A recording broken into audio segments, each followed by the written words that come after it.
Good evening. My name is Perry Bolton, Chairman of the Baltimore Council. I welcome you all this evening. Tonight's program gives me great pleasure to introduce my friend and fellow council board member, Steve Muller. Dr. Muller is, of course, known to all of us as the head of the Johns Hopkins institutions, which our mayor said recently put and kept Baltimore on the map long before our current renaissance. Dr. Muller's distinguished career, which is highlighted by such accomplishments as being Phi Beta Kappa and a Rhodes Scholar, is generally known. Perhaps less well known is Dr. Muller's interest in German-American affairs. Dr. Muller's relationship with Germany began when he was born in Hamburg. He later became a specialist in comparative government and international relations, and was particularly concerned with political developments in Europe. In recognition of his contributions to German-American relations, Dr. Muller was awarded the Commander's Cross of the Order of Merit by the President of the Federal Republic of Germany in 1980. In 1983, Dr. Muller was instrumental in the establishment of the American Institute for Contemporary German Studies. This institute is a private nonprofit center for the advanced study and active discussion of post-World War II German issues. It was created to conduct and sponsor research in German politics, foreign policy, economics, society and history since 1945, as well as literature and culture in the social and political context. We are delighted that Dr. Muller will share with us his thoughts on German-American relationships.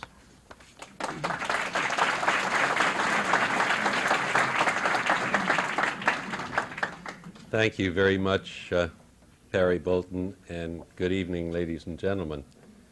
I do warmly appreciate this opportunity to talk about a subject where I still try to be a student.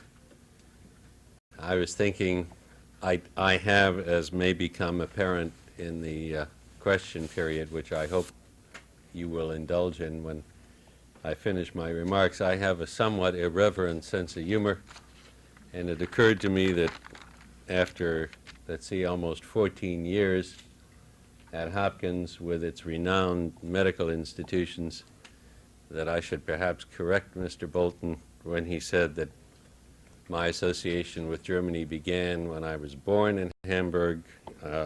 It presumably began when I was conceived in Hamburg.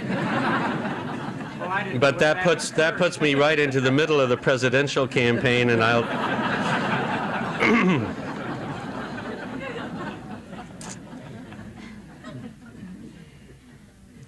I would like to explore with you for a few minutes some aspects of the way in which the two German states have evolved, and throughout and at the end express some thoughts about German-American relations.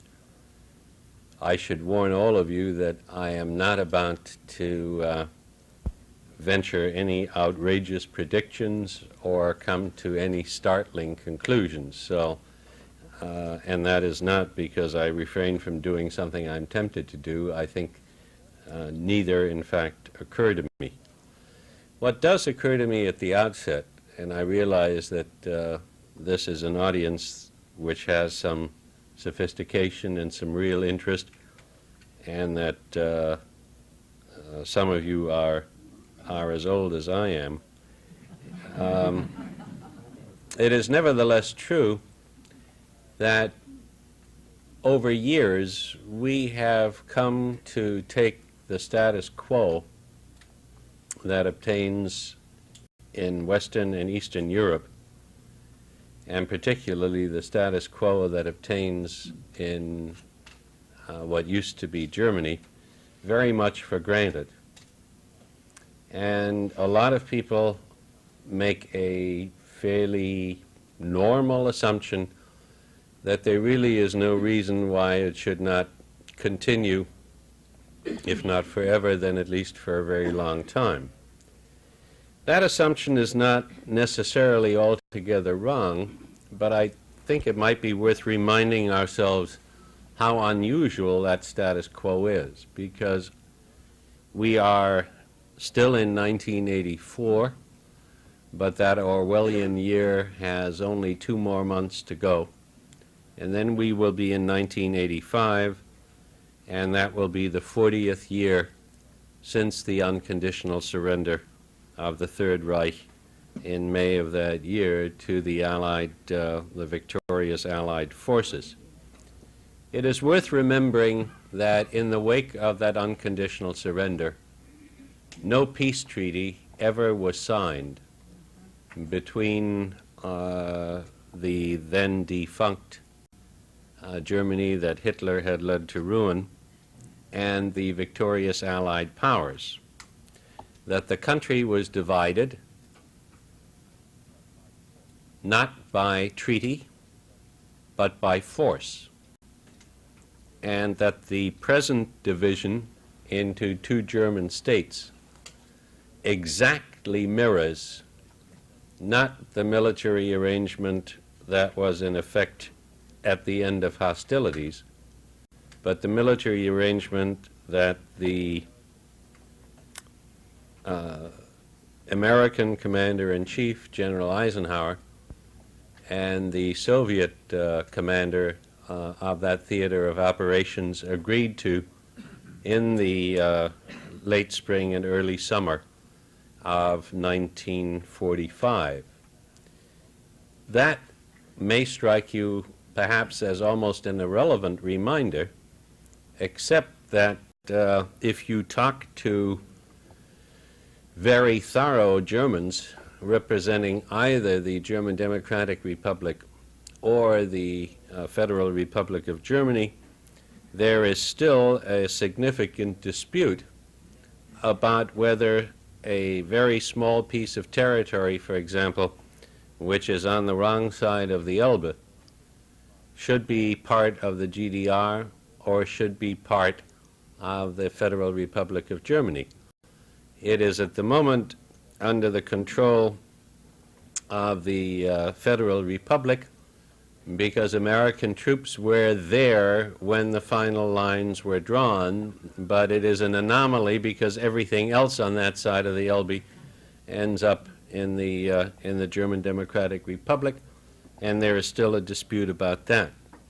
I have used FRG, Federal Republic of Germany, GDR, German Democratic Republic. Those 2 states, of course, were not born until 1949. They were both created at the end of a 4-year period of occupation in the fall of 1949, and the German Democratic Republic, in its typical style, had a major observance of 35 years of socialist Germany on October, I think it was October 9th of this year. It's worth remembering, because again, people tend to forget that Berlin technically remains an occupied city. That is, the formal status of Berlin has been agreed to by a diplomatic document, but that does not establish or settle its ultimate status. Many of you perhaps have been to Berlin. You will have noticed that you cannot, for example, fly into Berlin on Lufthansa. As a matter of fact, if you like flying Sabine or somebody else, there are still only 4 airlines that can fly into Berlin. And those are what were identified as the national carriers of the 4 occupying countries: Aeroflot, Air France, British Airways, and and I'm sure the board of directors and employees of Pan Am wish that Pan Am still wear the American flag carrier in the world, and Pan American are the only carriers that are allowed to fly into Berlin. Soviet troops still have the right to enter West Berlin, because technically West Berlin is still the western sector of occupation, and American and French and British troops have the right and exercise the right to enter East Berlin, which, while it is the capital of the German Democratic Republic, is also still the Soviet-occupied zone and under continued four-power occupation. Nearly 40 years after the conclusion of hostilities, the status of Berlin is still in dispute. The other thing that's worth remembering is that it is simply not the case that the existing two German states are anything like an even division of the German territory that existed before the Second World War or during the Second World War. It is worth recalling that in the wake of the war that Hitler launched on Poland in September of 1939, an enterprise in which he was then joined by the Soviet Union led by Stalin later in that same year. In the wake of the Soviet victory on what the Germans call the Eastern Front, the Soviet Union took a significant chunk of what had been Poland in 1939 and annexed it to the Soviet Union. As the Soviet Union directly annexed Estonia, Latvia, Lithuania, the so-called Memel territory, and a smallish but not insignificant chunk of what had once been East Prussia. Some of you may remember the name, at least, of a city called Königsberg, perhaps most famous because it was the home of Immanuel Kant. Königsberg became Kaliningrad. It is part of the Soviet Union. It is a major Soviet naval base, in fact submarine base, and generally off limits to alien visitors to the Soviet Union. That was a direct annexation. Poland, of course, was compensated for that by the fact that the Poles were awarded a very large chunk of what had been the rest of East Prussia and eastern parts of the old Third Reich, so that what you have left is a piece of territory that is tilted significantly westward with respect to what Germany looked like before either 1939 or 1945, and it is rather unevenly divided because the population of the German Federal Republic is significantly more than twice the population of the German Democratic Republic. The German Democratic Republic has somewhere in the neighborhood of 20 million people and is a geographically very compact area. The German Federal Republic has more territory and has some 50 million people. The other thing worth noting about that is only that there are virtually no Germans left, no ethnic Germans left in that part of what had been Germany, which was awarded to Poland by military action at the end of the Second World War. I cannot say there are none at all, but basically that population fled the Soviet armies to begin with, fled westward, and what remained fled in a few years after it became clear that Polish sovereignty was permanent, so that former part of what had been Eastern Germany has been totally resettled by Poles, and there is almost no resident minority German population left. What we have had since 1949, then, for 35 of the last 40 years, is two states, two very different political systems, two very different alliances, the Warsaw Pact for the GDR, NATO for the FRG, and a remaining set of problems that in the present context are almost impossible to address definitively. I've mentioned Berlin.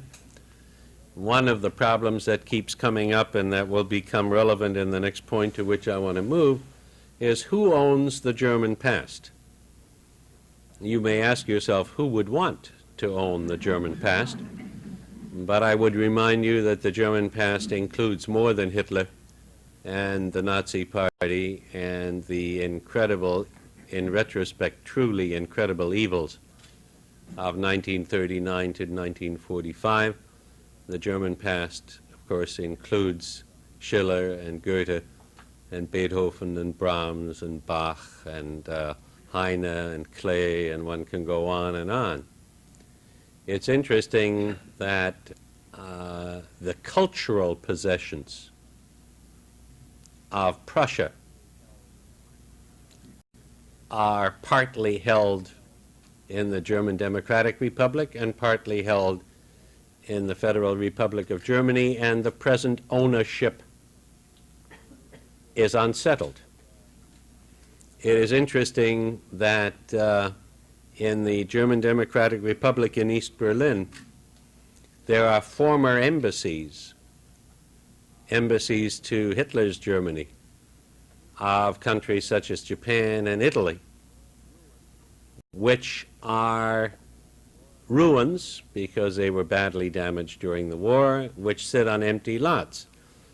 The Italian embassy is a piece of Italian sovereign territory. The Japanese embassy is a piece of sovereign Japanese territory. It's been very awkward for these countries to decide with whom to negotiate the future of this property, because the government that gave them that property no longer exists, and if they deal with the East Germans, which is physically where they are, then they are not only recognizing the sovereignty of the GDR, which has long since been done, but they're also admitting in diplomatic fashion that the GDR is the legatee of the Third Reich.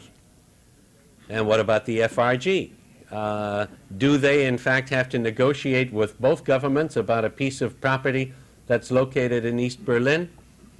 These questions have been raised both in Italy and in Tokyo, and I'm sure the Italian answer was, and that the Japanese answer was, at any rate, I mention these two embassies because in any tour of East Berlin, you can see both of them.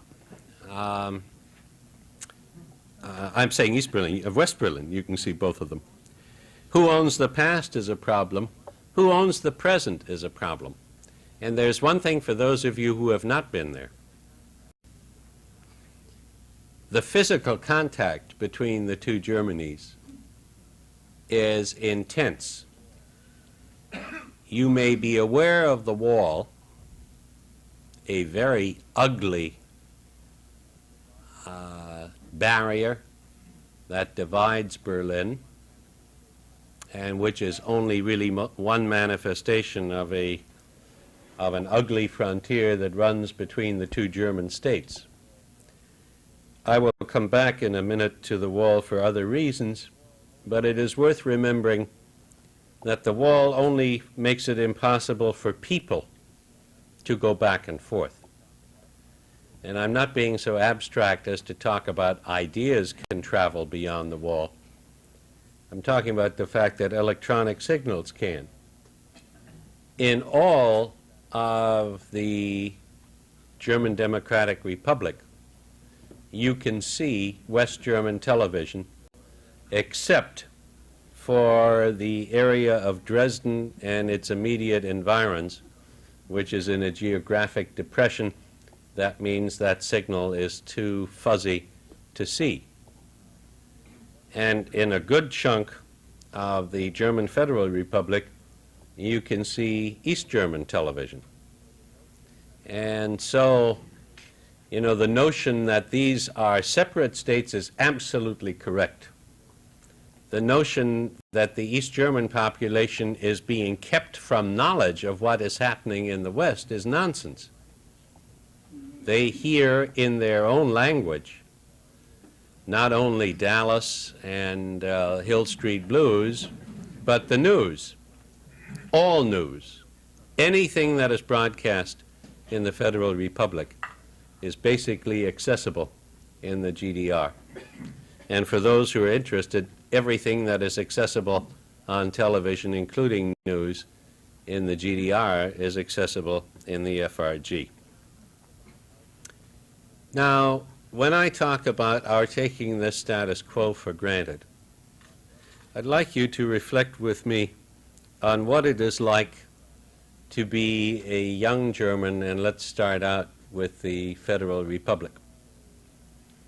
If you are, let's say, 35 years old or younger, and you're talking then about what could be nearly a third of the population of the Federal Republic, you have no personal memory either of the Second World War or the occupation that followed it. You are a German. You speak German. You're a citizen of something called the Federal Republic of Germany, and you're different from other Germans who speak the same language who are sitting somewhere else, who are called citizens of the German Democratic Republic. What kind of national feeling do you have? It's an interesting question because generally one doesn't have much trouble as an American discovering that there is such a thing as French national feeling. Even though there are sectional problems in France, not everybody likes Parisians, and there is some thought that maybe Brittany ought to have more autonomy, or Normandy. You know, to be French is to be French. That is perhaps less pronounced in the United Kingdom, where it may be more important to be Welsh than British, for example. But the Dutch have no such problems. The Belgians clearly have problems. You're either Flemish or Walloon. But if you're German, what are you? You're West German or East German. You are a citizen of one of these two countries. And what are your national symbols? Are your national symbols beyond the abhorrent recent past those that you share with other Germans who are citizens of a different state? What is it that you rally to, and what kind of future do you look forward to? This gets very complicated the more you think about it. For example, the German Federal Republic operates under a basic law. We would translate that as a constitution. Under a basic law that states that the reunification of the German people is a commitment in the basic law. And legally, there are diplomatic relations between the German Democratic Republic and the Federal Republic, but they are not based on the FRG's recognition. They recognize that the GDR is a state, but they do not recognize the citizenship of the DDR. A German from the DDR can claim citizenship in the Federal Republic. Now that makes a very complicated problem. And you have to ask yourself sometime, This country was very moved several years ago by the emergence in Poland of solidarity and by the expression of Polish nationalism. And that great Californian who serves the present administration as director of the United States Information Agency made a movie that was so popular that, unlike most USIA movies that are shown only abroad, it was shown to the American people.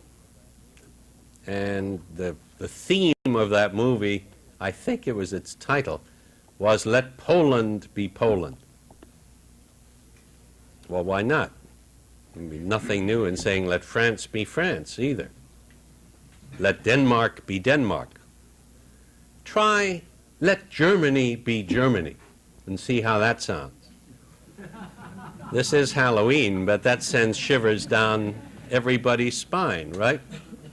And if you don't believe that, then go around and talk in Europe about the prospect of the reunification of the two German states. It is not a popular prospect.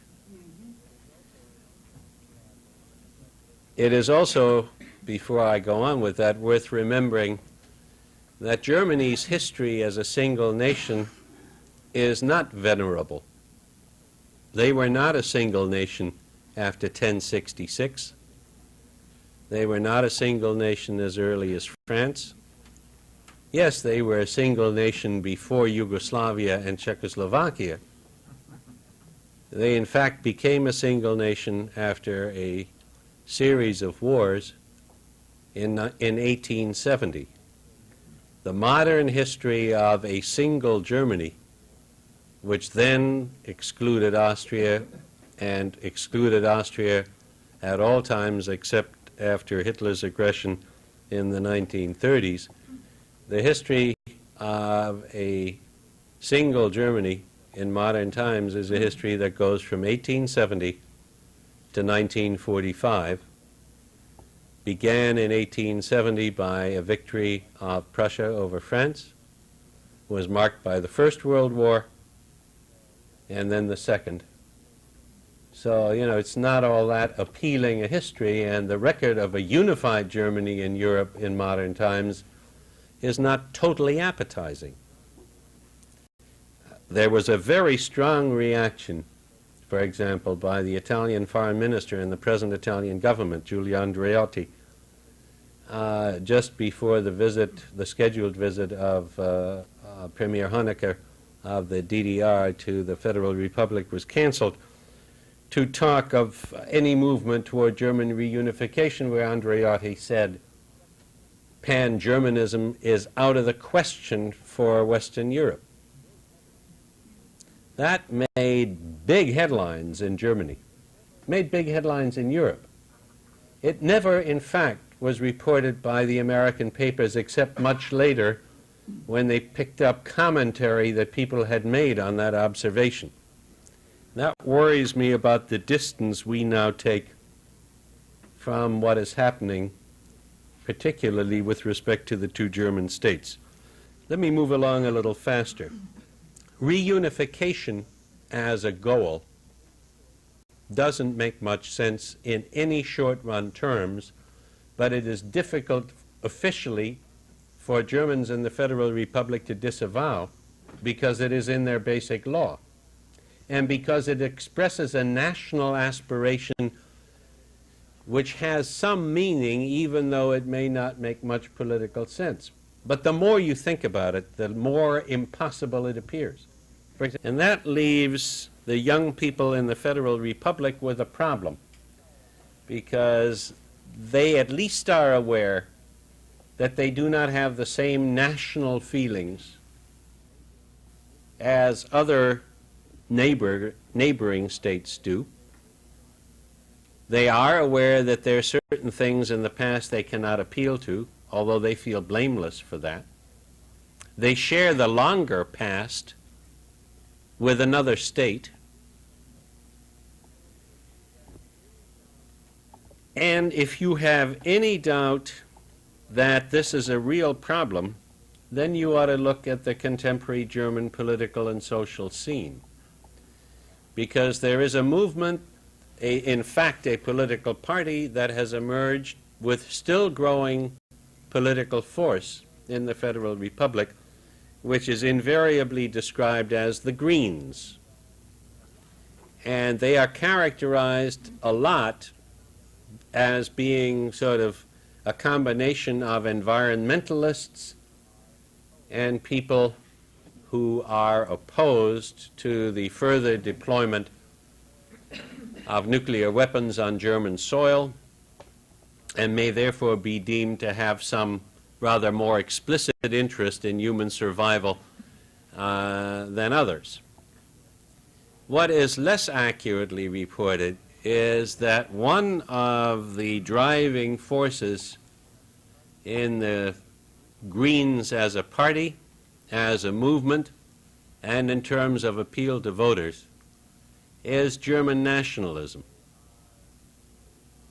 That they are a German party that says we West Germans should be able to make more decisions about our future and not let our future be decided by our allies and by the United States in particular. That's muted a little bit, but it's there.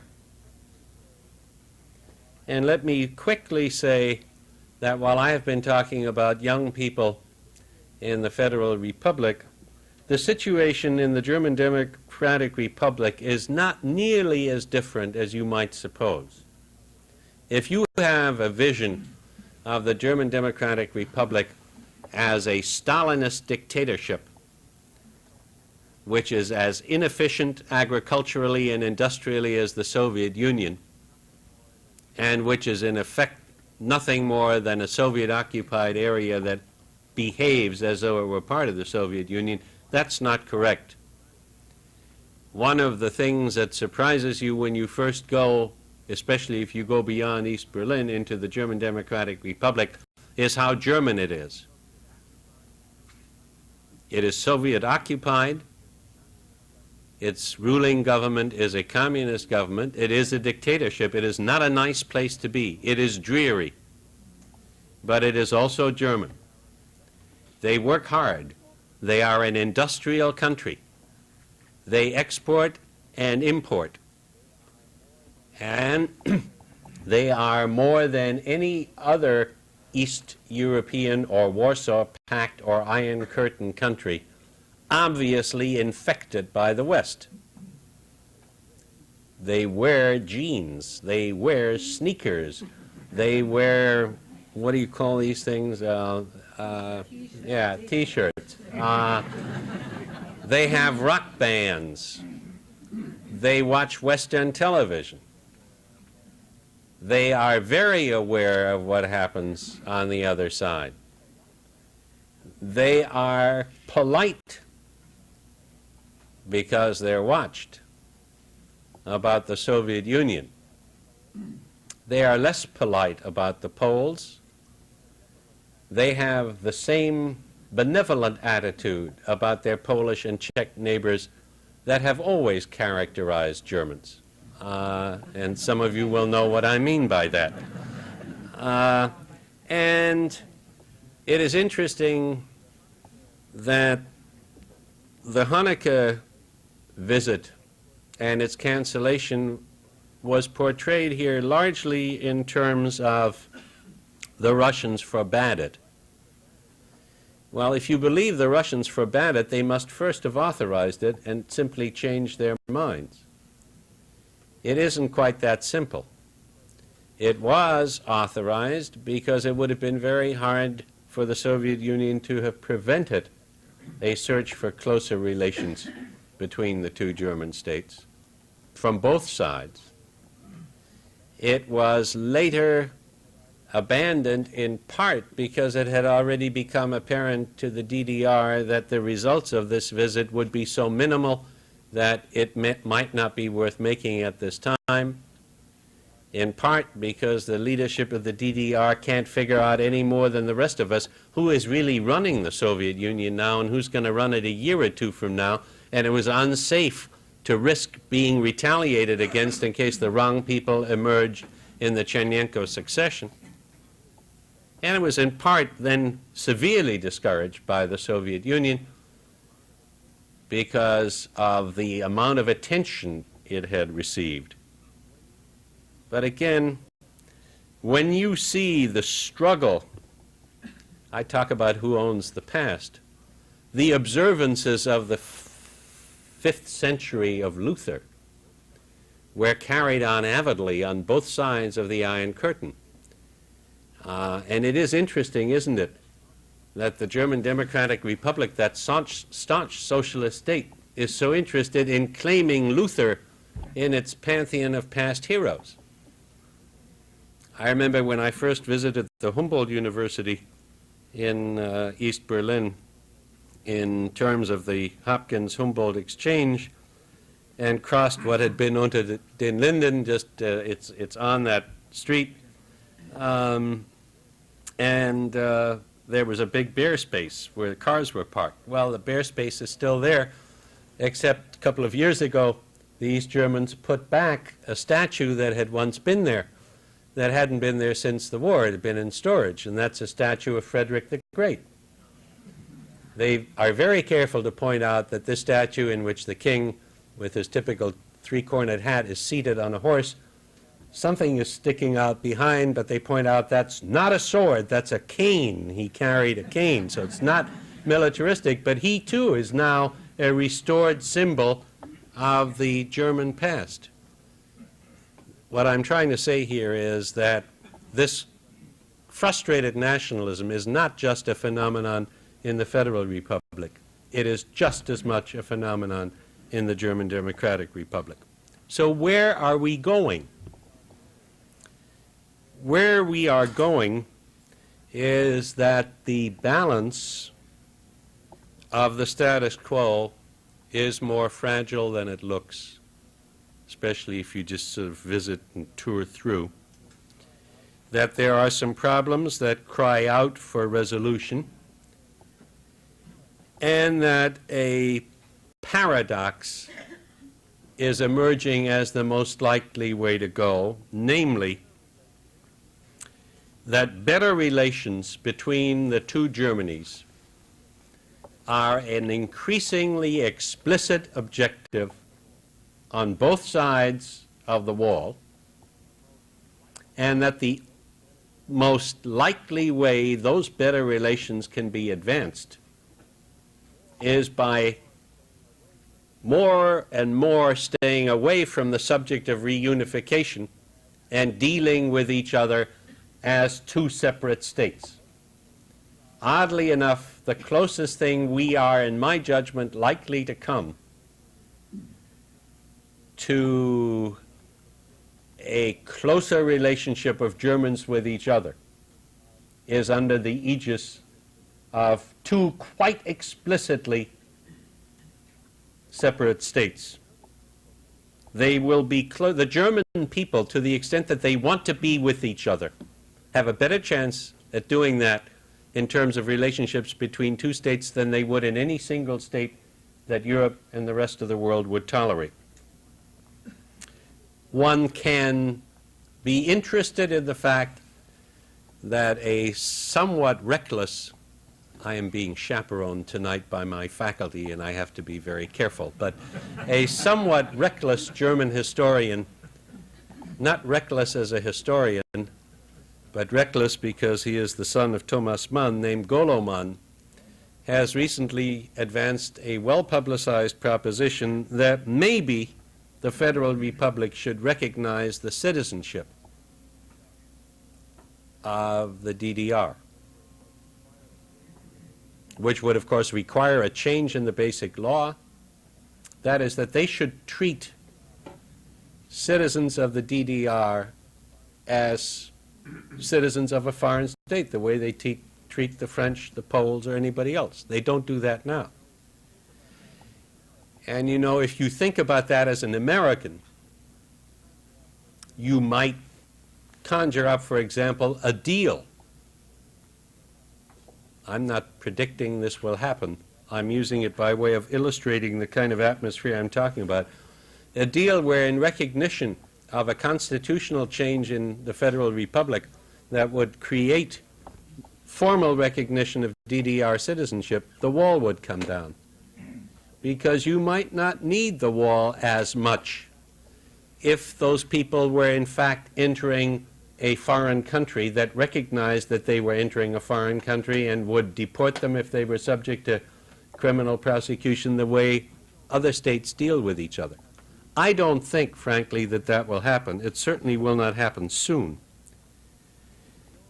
But you will get more trade, more cultural relations, and an effort to have better relations between the two German states because people on both sides of the wall want it, and because for the superpowers to discourage it or their allies to discourage it is going to become an increasing problem and therefore will become counterproductive.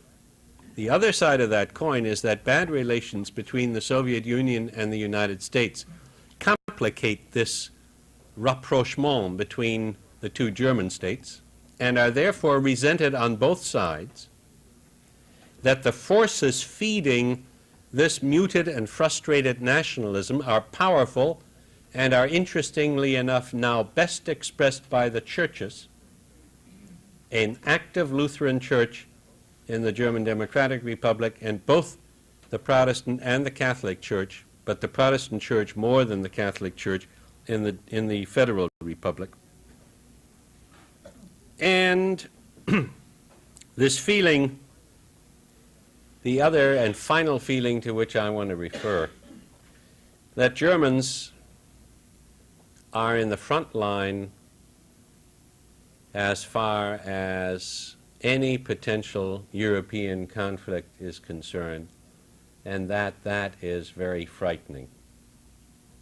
The mood, the current mood in both German states is not terribly good. And that is because, first, the tension between the superpowers is extreme, and that frustrates a direction in which both states appear to want to move.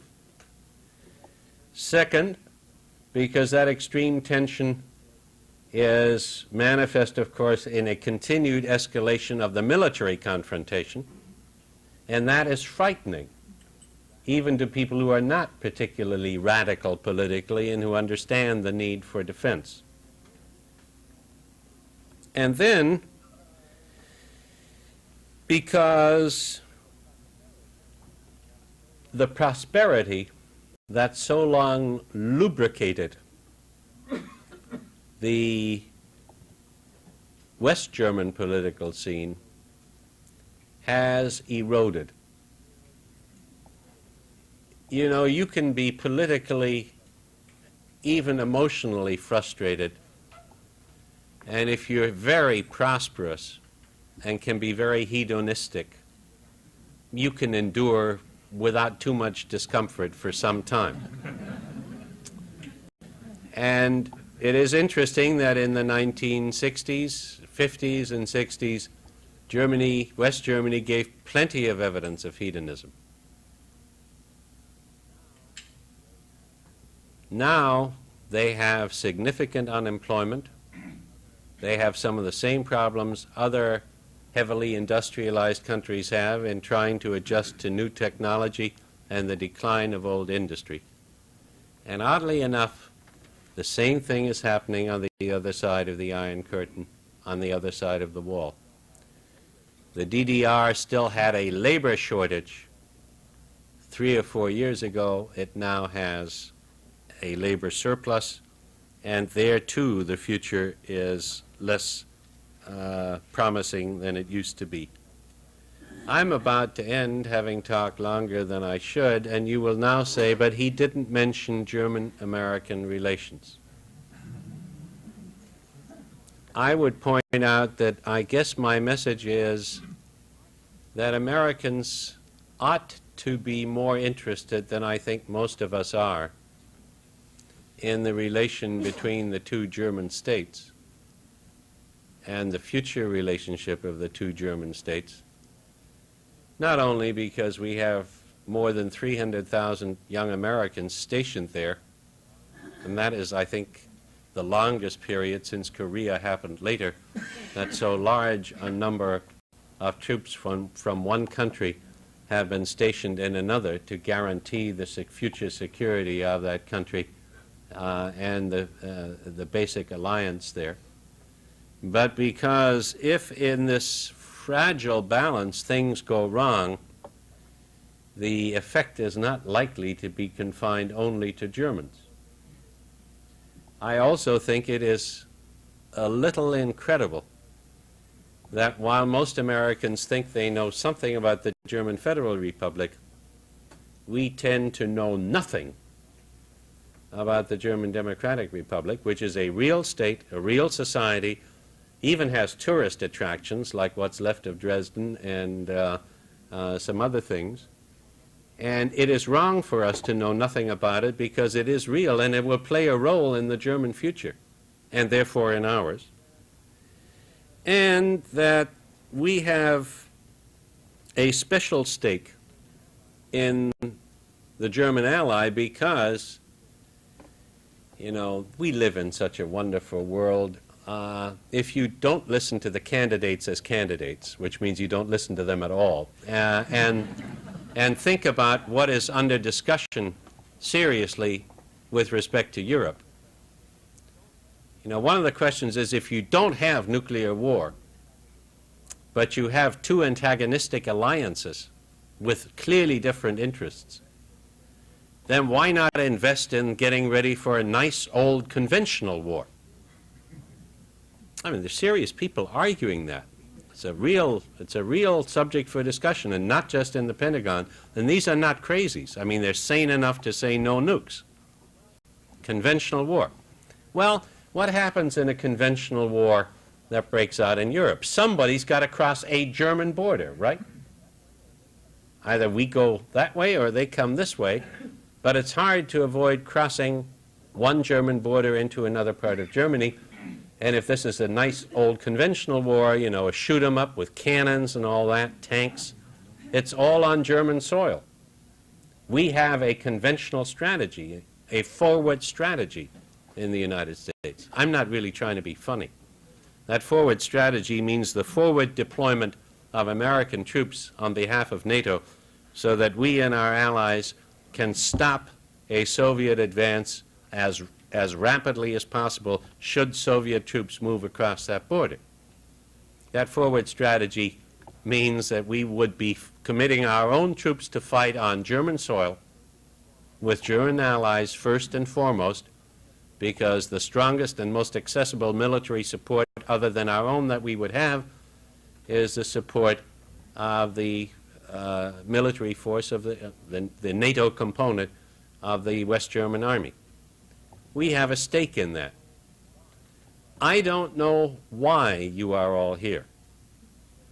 I hope it is less because you remember Hitler, who is worth remembering, but not necessarily in this context, and more because you are aware that there are two German states and that their relationship is significant for us, and that what's going on there is not confined to the Federal Republic alone, and that those problems, which are so complex that they are hard for our press to report on,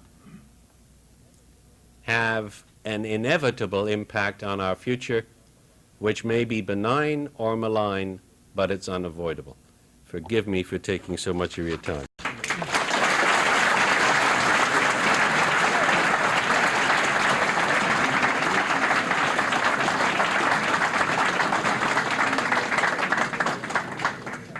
President Muller, we certainly thank you for that interesting and even in some ways provocative fundamental treatment of conditions in the Germanys today, which of course is so basic to any consideration of contemporary American-German relations.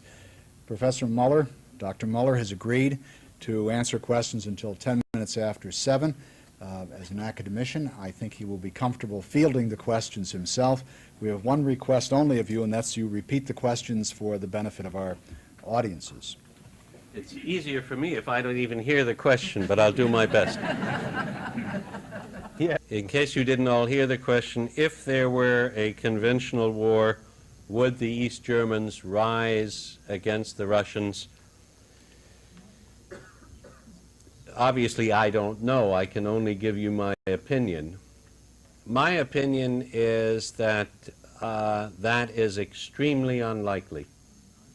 That the army of the German Democratic Republic is small, well-disciplined, and well-indoctrinated, and would probably not have a serious mutiny fighting against American troops.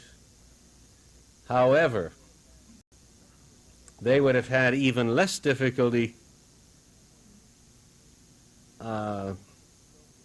supporting Soviet interests in other East European states, and their use, for example, in Poland, they would have obeyed Soviet orders, but the impact on Poland clearly would have been totally devastating, so the Russians don't have that option. And they are not likely to be effective against their own people. But I think the notion that East Germany is a powder keg waiting to explode in resentment against the Soviet Union, I don't myself believe that that's a very sound notion. East Germany, life in East Germany is depressing. It is not revolting. And I would not put much hope in the fact that the East German army would not fight, particularly against West German or American troops. This gentleman says that he has a problem of two generations. His own, a product of the Holocaust, so filled with prejudice against everything German that it is painful, repellent, even to hear a German accent, and he has no desire ever to go there. And that other generation of the young Germans to whom I referred, who are under 35 and didn't experience any of this, will they forget? Is that basically a fair statement? And then he wanted my counsel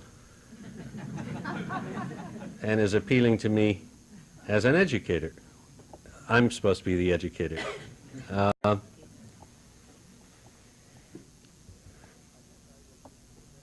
I guess I will give you the best answer I can, which you're probably not going to like. As a Jew, I can understand how you feel personally. And if you are scarred enough as a human being, I can give you no advice about your prejudice.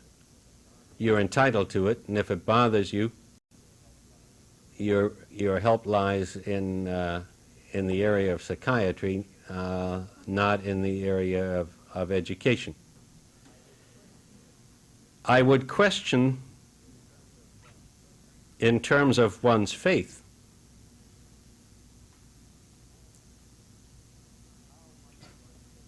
how much one can condemn children.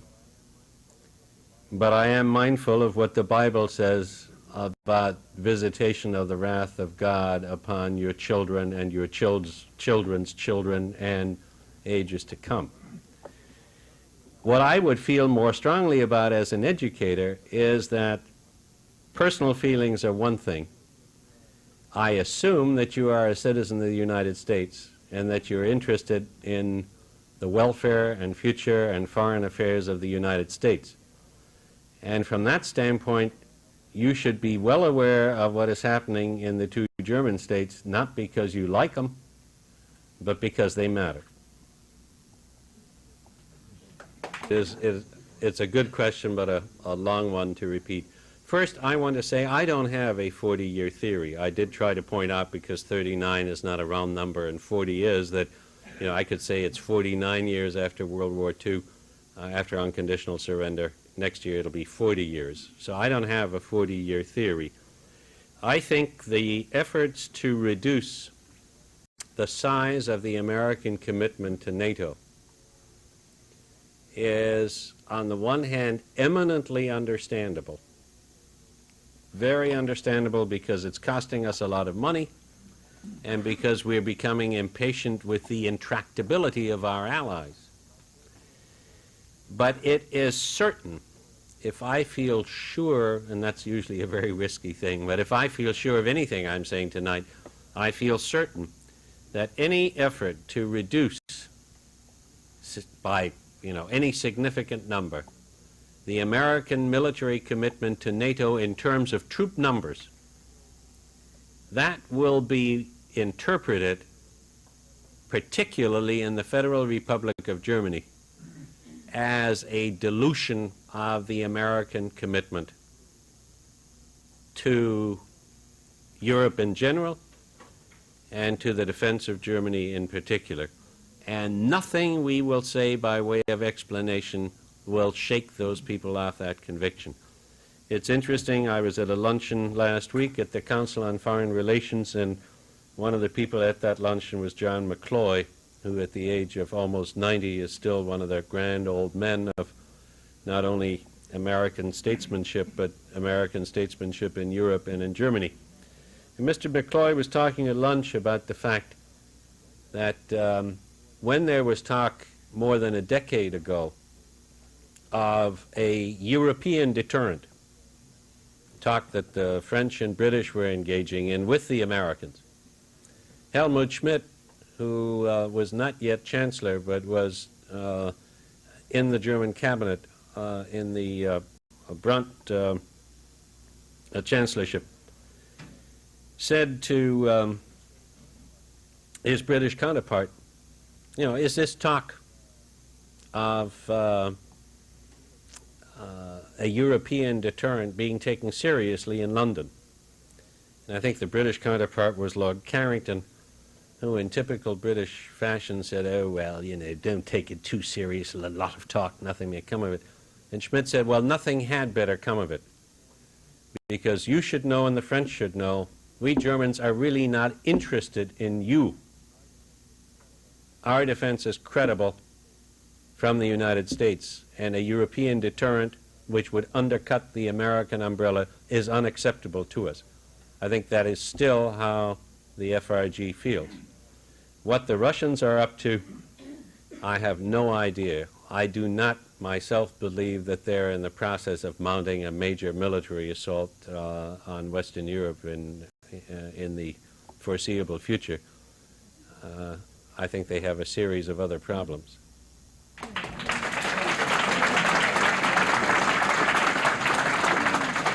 I want a cigarette and a drink, and I'm going to quit. Thank you. Thank you, Steve, very much.